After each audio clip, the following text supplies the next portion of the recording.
Hello, dear students. Good morning. Good morning, sir. So, are you ready? Yes, sir. Okay, let us start today's class. Today, I am going to teach you a very important point, that is voice sense. The voice sense is important for all. It is important for student also. It is important for any kind of examination. So, directly I wanna teach you today. What am I going to teach you? Voice sense. क्या सिखाने वाला हूँ मैं आज? Voice sense. Voice sense कितना है? दो है, active voice and passive voice. How many voice are there? Two voice. एक क्या है कि एक्टिव वॉइस है, एक्टिव वॉइस, और दूसरा क्या है कि पैसिव वॉइस. एक्टिव वॉइस और पैसिव वॉइस. एक्टिव में से पैसिव में ले जाना है और पैसिव में से एक्टिव में ले आना है. वही मैं आज सिखाने वाला हूँ. ठीक है, let us see the voice sense. Voice sense एक बहुत ही इंटरेस्टिंग टॉपिक है और बहुत ही जरूरी है. वॉइस सेंस किस टेंस का सीखूंगा आज हम? Simple present tense. किस टेंस का वॉइस सेंस सीखूंगा? सिंपल प्रेजेंट टेंस और present indefinite. Simple present tense को क्या कहा जाता है? प्रेजेंट इंडेफिनिट टेंस भी कहा जाता है. देखो, वॉइस सेंस करने के लिए क्या जानना जरूरी है? फॉर्मेशन. जैसे प्रेजेंट इंडेफिनिट टेंस का एफर्मेटिव फॉर्मेशन कैसा था? Subject plus V1 plus object plus extension. ये क्या था? प्रेजेंट इंडेफिनिट का फॉर्मेशन. जो प्रेजेंट इंडेफिनिट का फॉर्मेशन है उसको क्या कहते हैं? वो क्या है? एक्टिव. और उसी को हम क्या बनाएंगे? पैसिव फॉर्मेशन बनाएंगे. कैसे? देखो, यहां मैंने पी लिखा, पीसी मतलब पैसिव. सबसे पहले हम यहां क्या लिखेंगे? ओबी, ऑब्जेक्ट को लाएंगे. उसके बाद क्या लिखेंगे? वहां एम और इज और आर. उसके बाद यह भी थर्ड फॉर्म में. एक्टिव में क्या होता है कि भी प्रेजेंट में होता है और पैसिव में भी क्या बन जाएगा? थ्री. थ्री. उसके बाद हम क्या लिखेंगे? Preposition, by preposition, by plus subject वहां लेके जाएंगे. उसके बाद वहां क्या लिखेंगे? एक्सटेंशन. ये जो subject plus V1 plus object plus extension है उसी को हम उल्टा करके लिखने से पैसिव वॉइस होता है. एक्टिव में से हमें पैसिव में ले जाना है. तो देखो, एक सेंटेंस यहां लिखता हूं, जैसे कि आई. आई क्या है? सब्जेक्ट है. आई क्या है? सब्जेक्ट. सपोज आई, उसमें मैंने दिया PL1 प्ले. ये क्या है? Verb V1. I play. ध्यान से समझो. उसके बाद वह जो कुछ इंपॉर्टेंट सेंटेंस दिया हुआ है मैं वो सिखाऊंगा. I play. एक ऑब्जेक्ट में क्या खेलता हो? क्रिकेट.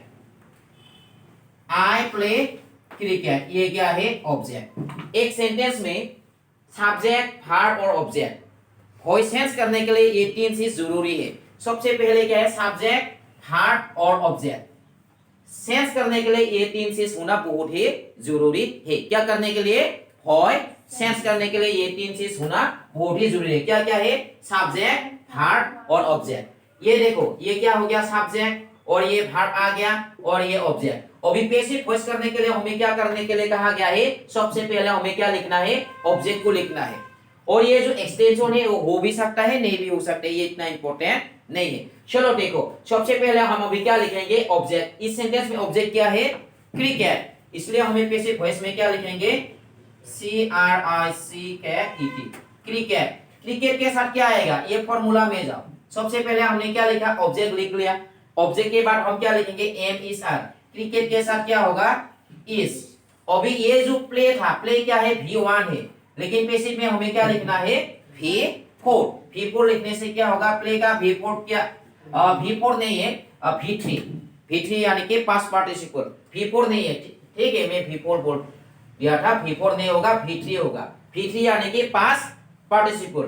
प्ले क्या होगा? Play by. ये फॉर्मूला में से क्या आ गया? बाय. और ये जो सब्जेक्ट है, इधर क्या था? Subject I. उधर जाने से क्या होगा? मी. क्रिकेट इज प्लेड बाय मी. ये एक्टिव में से ये पैसिव वॉइस हो गया.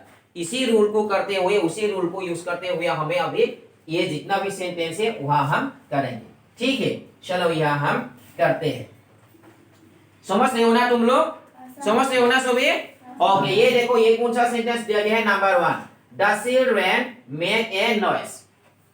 वॉइस सेंस करने के लिए सबसे पहले हमें अगर एक्टिव में से पैसिव वॉइस करना है तो क्या जानना है?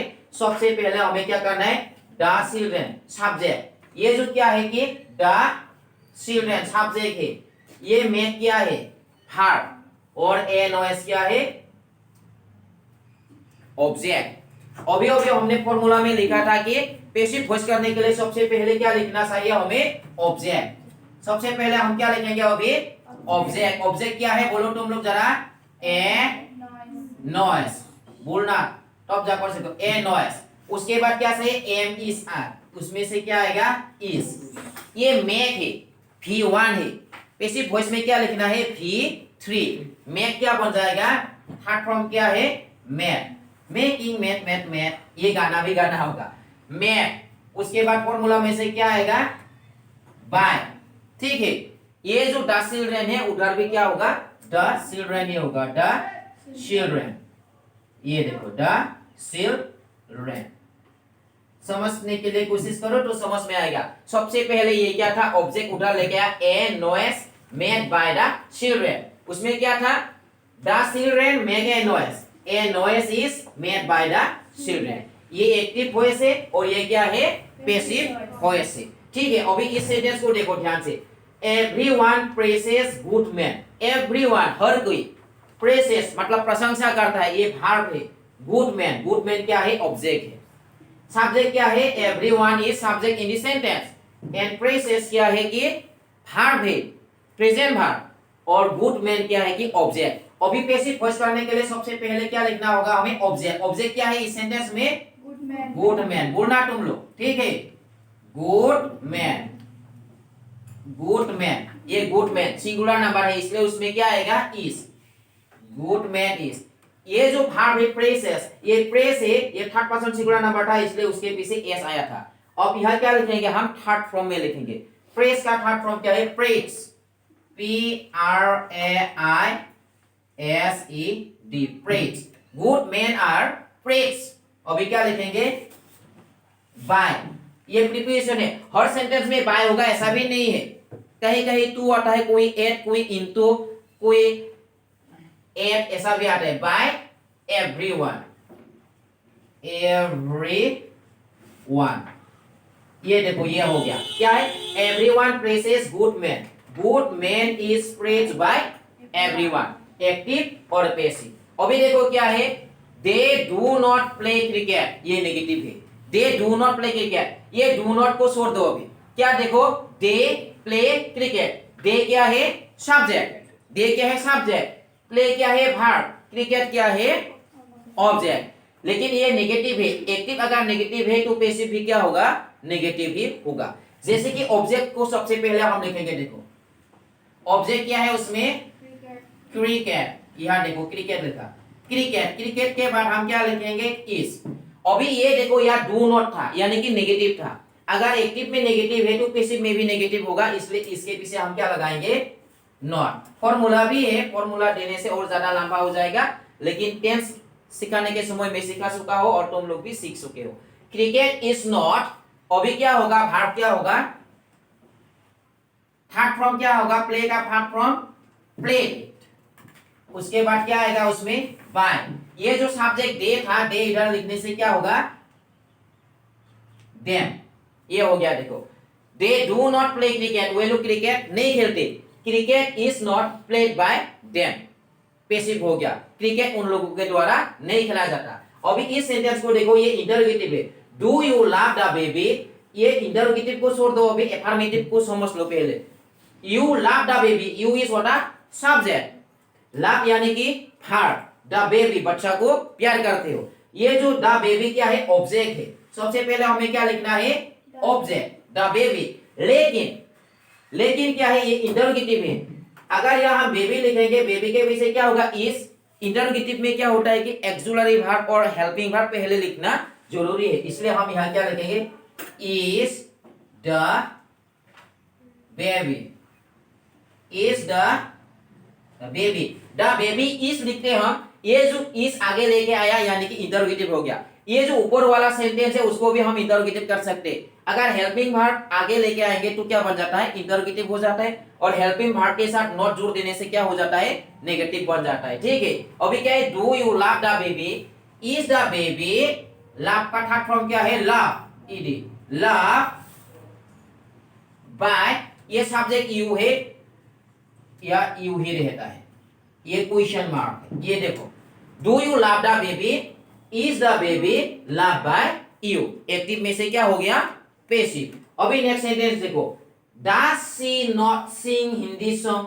ये सी क्या है, सब्जेक्ट है, ये नेगेटिव भी है इंटरोगेटिव है, ये नॉट नेगेटिव है, नेगेटिव के साथ साथ इंटरोगेटिव। एफर्मेटिव, नेगेटिव, इंटरोगेटिव, इंटरनेगेटिव साथ साथ फॉर्मूला सेंटेंस में सिखा चुका हूं टेंसेस के क्लास में। अगर आप लोग टेंसेस का क्लास नहीं देखा तो मेरा वीडियो दिया हुआ है, उसमें टेंस का क्लास कर लीजिए। और अभी तक अगर मेरा चैनल सब्सक्राइब नहीं किया तो चैनल को सब्सक्राइब कर लीजिए, ताकि आप लोग को हर एक क्लास सीखने का मौका मिले, और दूसरों को भी शेयर कीजिए, उनको भी सीखने का मौका दीजिए। Does she not sing Hindi song, ये सब्जेक्ट है, ये डज क्या है, हेल्पिंग वर्ब है, नॉट क्या है, नेगेटिव में से आ गया, सिंग क्या है, वर्ब है, और ये क्या है, हिंदी सॉन्ग। हिंदी सॉन्ग क्या है, ऑब्जेक्ट। इसलिए हमें पैसिव करने के लिए क्या लिखेंगे, सबसे पहले हिंदी सॉन्ग। लेकिन हिंदी सॉन्ग के साथ क्या होगा, एम इस आर में से क्या आएगा, इज, इंटरोगेटिव, इज, नॉट बिठाने से negative. Is Hindi song, is Hindi song. देखो क्या हो गया, इज हिंदी सॉन्ग, या नेगेटिव है इसलिए वहां हम क्या लिखेंगे, not. Is Hindi song not, is Hindi song not, okay, is Hindi song not. Sing का थर्ड फॉर्म क्या है, सांग। सिंगिंग सिंग सेंग सांग, गाना गाया था ना मैंने, सिंगिंग सिंग सेंग सांग, third form. Is Hindi song not सांग बाय, ये क्या है, सी। सी उधर जाने से, ऑब्जेक्ट के रूप में जाने से क्या होता है कि हाँ, इंटरोगेटिव। ये देखो पैसिव हो गया, ठीक है। द जज फाइंड्स द गलती। जज मतलब ये जो कोर्ट में जजमेंट देता है, इजंट इट। फाइन मतलब फाइन, हराना, ओके। द गलती, जिसने गलती किया था, गलती जिसने किया था उसको फाइन भराया था। द जज is what here, subject, fine is verb, the गलती इज व्हाट, ऑब्जेक्ट। वहां लिखेंगे द गलती, गलती करने वाले को क्या बोलते हैं, गलती, यानी कि क्राइम करने वालों। द गलती इज, थर्ड फॉर्म क्या होगा, फाइन का थर्ड फॉर्म क्या है, फाइंड बाय, सब्जेक्ट वहां जाएगा द जज। ये बहुत ही इंपॉर्टेंट सेंटेंस है, हर एग्जाम में आते हैं, चाहे वो स्कूल कॉलेज का एग्जाम हो, चाहे वो इंटरव्यू हो, चाहे वो टेट एग्जाम हो, चाहे वो डिफरेंट काइंड ऑफ जॉब के लिए इंटरव्यू हो, हर कहीं ये आते ही आते हैं। इसलिए ध्यान से देखो। The teacher teachers us English. अभी यहाँ देखो, द टीचर क्या है, सब्जेक्ट, टीचर्स क्या है, वर्ब है, अस क्या है, ऑब्जेक्ट, इंग्लिश क्या है, ऑब्जेक्ट। उसमें दो ऑब्जेक्ट दिया गया है। अभी एक नया रूल मिलेगा उसमें। कितना ऑब्जेक्ट है उसमें, दो रूल है। अस भी ऑब्जेक्ट है और इंग्लिश भी ऑब्जेक्ट है। ये क्या है कि related to human and it is related to things. Human और थिंग्स में दो ऑब्जेक्ट अगर आएगा तो थिंग्स वाला, रिलेटेड टू थिंग्स वाला ऑब्जेक्ट हमें लेना चाहिए तो ज्यादा अच्छा होगा। रिलेटेड टू ह्यूमन लेने से भी गलत नहीं होगा। दोनों को मैं दिखाता हूं। देखो, सबसे पहले इंग्लिश को लेंगे ऑब्जेक्ट। इंग्लिश